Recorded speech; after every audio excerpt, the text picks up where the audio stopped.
الله على محمد صلى الله عليه وسلم. Innal hamdalillah wassalatu wassalamu ala Rasulillah wa ala alihi wa sahbihi wa man tabi'ahum bi ihsan ila yaumil qiyamah.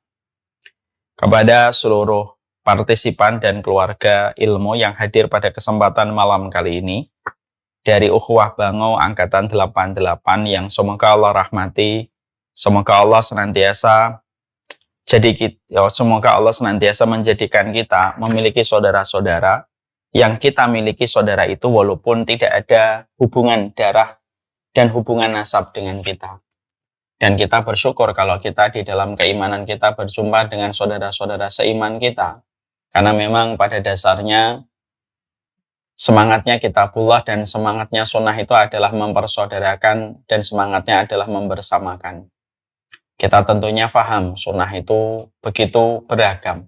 Kita diperintahkan berbuat baik sama tetangga, kita diperintahkan ketika sholat saling rapat, kita diperintahkan untuk berkata yang baik atau diam, kita diperintahkan untuk tidak ghibah, tidak suudzon kepada setiap muslim.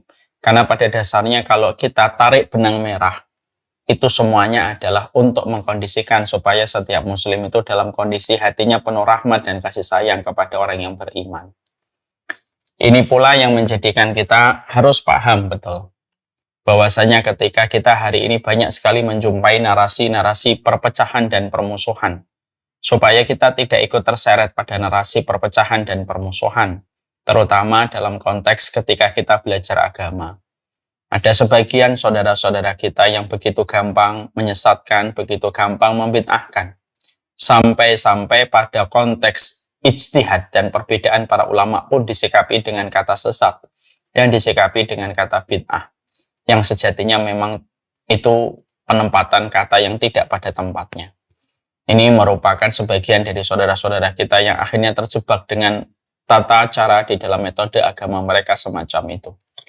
Ada sebagian dari saudara-saudara kita yang lain yang begitu gampang untuk mengatakan kalimat wahabi, terutama ketika ada satu penjelasan terhadap satu pengamalan yang terjadi gitu. Dan begitu gampangnya kita sering mengatakan kalimat wahabi. Tentunya narasi perpecahan dan pertikaian yang semacam ini tidak perlu kita menjadi korban-korban berikutnya. Karena cukuplah apa yang kita temukan di sosial media dan apa yang sering kita temukan di lingkungan masjid, di lingkungan kantor yang semacam ini, menjadikan kita tetap memahami semangatnya kitabullah itu mempersaudarakan dan mempertemukan di antara kita. Semoga kita tetap memiliki hati yang penuh rahmat, karena banyak orang yang menuntut ilmu tetapi tidak ada jaminan dan tidak ada garansi hatinya itu penuh dengan rahmat. Dan inilah yang menjadikan kita berharap semoga Allah memberikan kepada kita hati yang rahmat. Ini pula yang perlu sangat saya tekankan.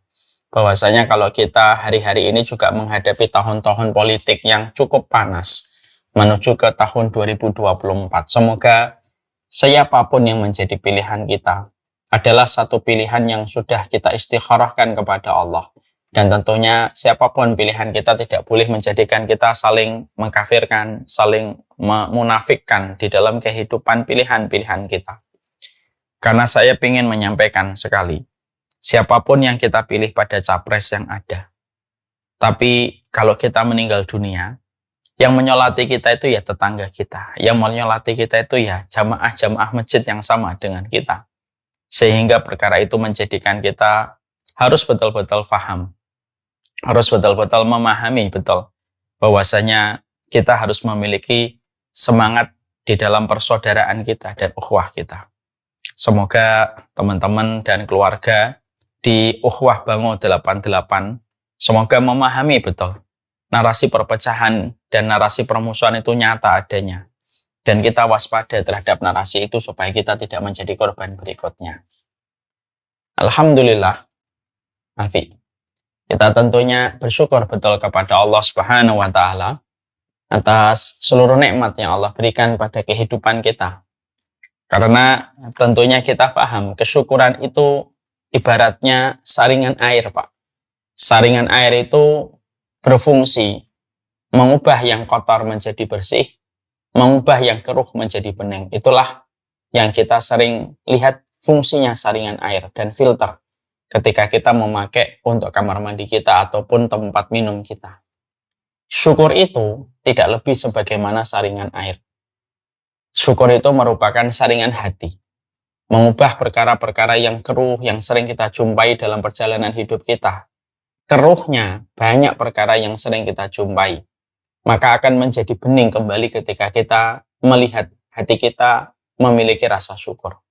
Apapun yang menyempitkan, apapun problematika, dan apapun yang kita raih pada takdir yang Allah berikan kepada kita, kalau terkesan itu kotor menurut kita, tapi selama hati kita memiliki kesyukuran, maka sesungguhnya tidak ada perkara yang keruh dan kotor kecuali ketika kita bersyukur menjadi bersih kembali. Inilah yang menjadikan kita paham. Tidak ada perkara yang membuat hati kita sempit, kecuali adalah karena kita jarang bersyukur kepada Allah atas nikmat yang sudah Allah anugerahkan untuk kita. Hilangnya syukur selalu memunculkan kesempitan hidup. Hilangnya syukur itu selalu memunculkan keresahan di dalam apa yang kita dapatkan. Hilangnya syukur itu selalu memberikan kegelisahan kepada kita, karena kita tidak pernah merasakan kelapangan kalau kita sudah tidak lagi bersyukur kepada Allah. Syukur itu separuh kehidupan agama. Karena sesungguhnya separuhnya kehidupan agama terletak pada sabar. Dan sisanya terletak pada konsep syukurnya kita atas apapun yang kita peroleh pada kehidupan. Yang salah bukan mobil kita, tetapi yang salah ketika mobil kita sudah tidak lagi kita syukuri. Yang salah itu bukan jilbab kita, tetapi yang salah itu ketika jilbab ini sudah tidak lagi kita syukuri. Yang salah itu bukan jam kita, tapi yang salah itu ketika jam ini sudah tidak lagi bisa kita syukuri. Karena biasanya manusia kalau sudah mendapatkan apa yang dia mau, pada saat itulah menghilang rasa syukurnya. Dan akhirnya, terkadang banyak rezeki, banyak anugerah yang Allah berikan kepada kita dengan mudah, akhirnya menjadikan kita tidak menyadari betapa besarnya anugerah itu kita dapatkan dari Allah. Layaknya matahari. Matahari itu nikmat besar. Tapi gara-gara kita selalu mendapatkan ketika bangun pagi, lalu sholat subuh, lalu tidak lama setelah itu matahari terbit dan kita mendapatkan begitu gampang tanpa kita berdoa. Kadang-kadang kita tidak lagi merasakan matahari itu nikmat. Kapan kita baru merasakan matahari itu nikmat? Ya, kalau pas mendung berhari-hari tidak muncul matahari, barulah kita merasakan betapa nikmatnya matahari dan mentari ketika menghangatkan permukaan bumi. Itulah yang menjadikan kita paham. Syukur itu penting dan terkadang syukur itu memberi makna kembali pada apa yang telah kita dapatkan. Yang selama ini terkadang kita tidak pernah pikirkan. Sering sekali terdistract dengan keinginan dan pencapaian-pencapaian yang kita kejar terus dan menjadi obsesi kita tidak ada putusnya. Dan akhirnya hilanglah nikmat-nikmat yang sudah hadir pada kehidupan kita. Hanya karena mata kita terlalu jauh melihat sesuatu yang belum kita dapatkan ketika menjadi panjang angan-angan. Bersyukurlah kepada Allah karena ini merupakan kunci ketenangan pada usia tua kita dan usia senja kita. Semoga kita bersyukur atas istri kita, bersyukur atas suami kita, bersyukur atas pekerjaan kita. Seberat apapun itu. Karena bisa jadi apa yang kita dapatkan adalah impian bagi orang ketika melihat kita dari kejauhan.